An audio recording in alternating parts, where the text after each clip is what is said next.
be traveling different paths. While the Tennessee Titans use their franchise tag on last year's leading rusher Derrick Henry, the Rams may be considering a future without Todd Gurley. Our Jeff Darlington said yesterday on SportsCenter that Gurley is likelier than not to be traded from the team. Gurley has suffered through some injuries. He signed a 4-year, $60 million extension in 2018. Now, the Rams have decisions on Gurley's contract and future. In 2020, he has a base salary of $5.5 million.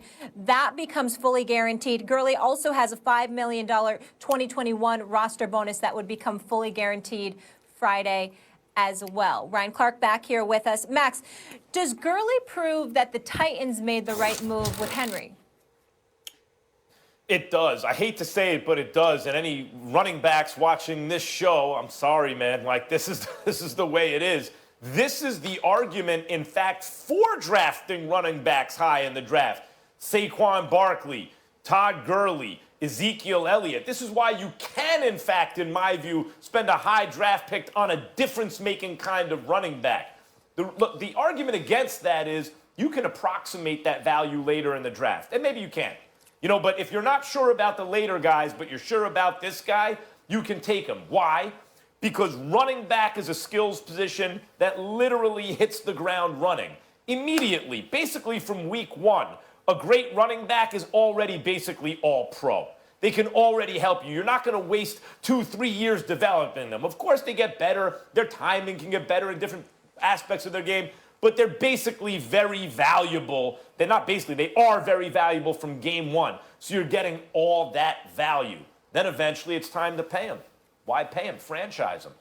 Time to pay them again, franchise them again. And at that point, they're 27 years old, and you say, okay, here's your guarantee. It ain't $100 million, it ain't 80, it's $50 million. Here's a $20, $30 million guarantee, because you only got about 2 years left. So you can juice them.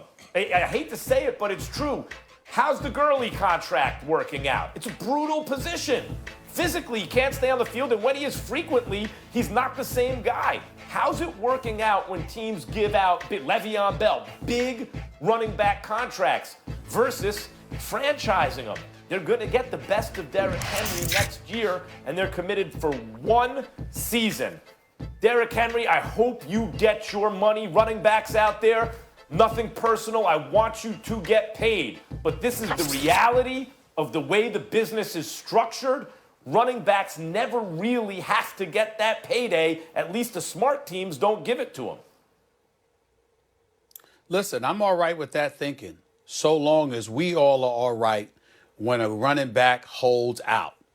I don't want to hear anybody complaining about running backs. You have one good year, you're only 21, 22 years of age, you just got into the league, and you want your money. I don't want to hear any complaints about that, because you talk about individuals that are having, things held against them just because of the position that they play. It could be nothing that they've done. What did you just say, Max? You know what, you Derrick Henry, you 25 years of age, all right, franchise him. Then franchise him again. Then he's 27 years of age. Okay, that's close enough to 30, so that's the perfect excuse not to pay this guy. And what I'm saying to you is that's the kind of stuff that simply can't happen. We can't go by that. You got to look at it from that perspective and say, you know what, something's got to be done in regards to that, because that's just a damn shame that it is that way. But it is what it is. All I'm saying is, if you're Derrick Henry, I think there are exceptions to some of these rules. For example, he's everything to the Tennessee Titans.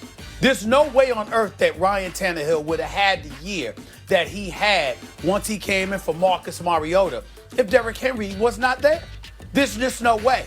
And so when you take that into consideration, and he's the one that reaps the benefit. I mean, we had questions as to whether or not Ryan Tannehill should have been a backup quarterback in the National Football League. And because of the exceptional play of Derrick Henry and the load that he carries, 303 carries, 1,500 plus yards, Ryan Tannehill ends up walking away with a 4-year, $118 million deal with about $91 million guaranteed. There's no way in hell that he had that money coming to him if it were not for Derrick Henry's performance. So I know he's a quarterback. Derrick Henry's a running back. But in the end, when you see the value and how those guys are the ones that suffer, I don't want to hear anybody complaining when a young cat at the running back position demands his money very, very early, because we understand it.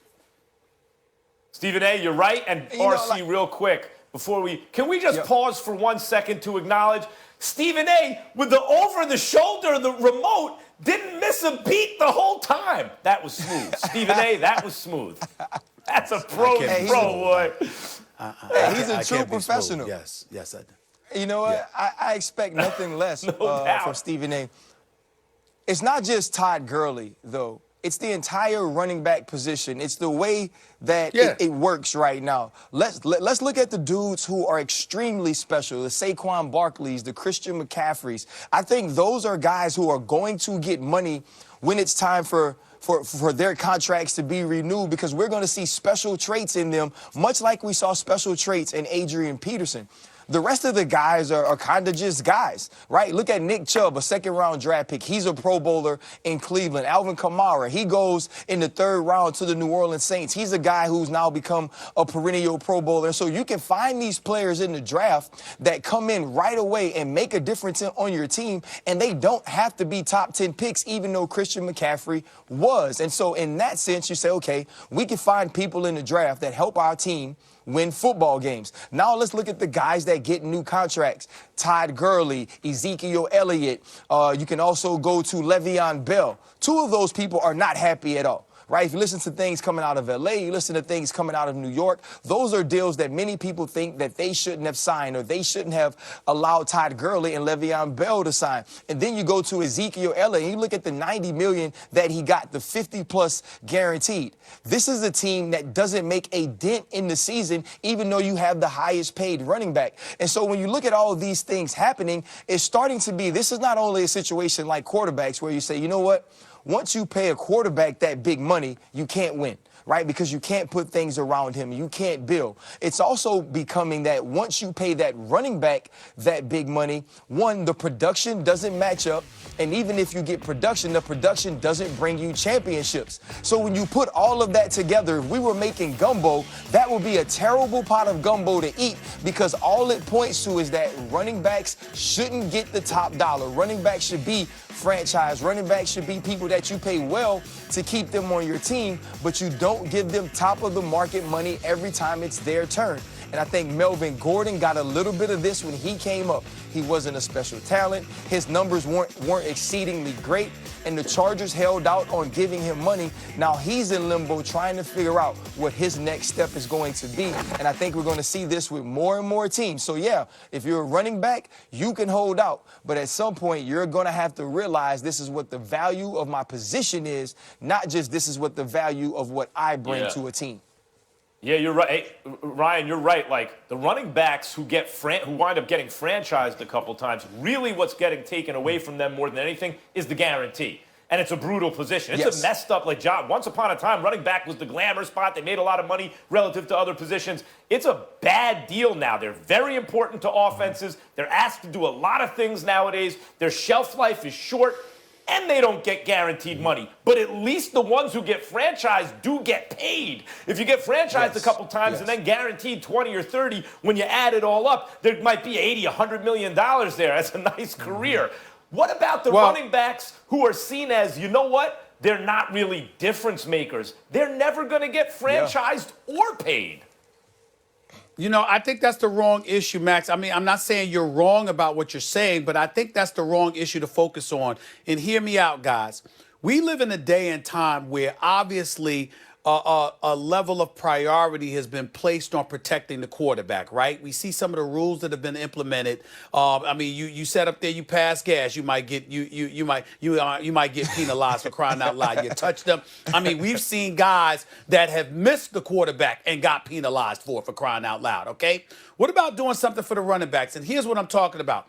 If you recall, when the Dallas Cowboys didn't want DeMarco Murray any longer, that was after he had rushed the ball for, I think, like 392 carries that season.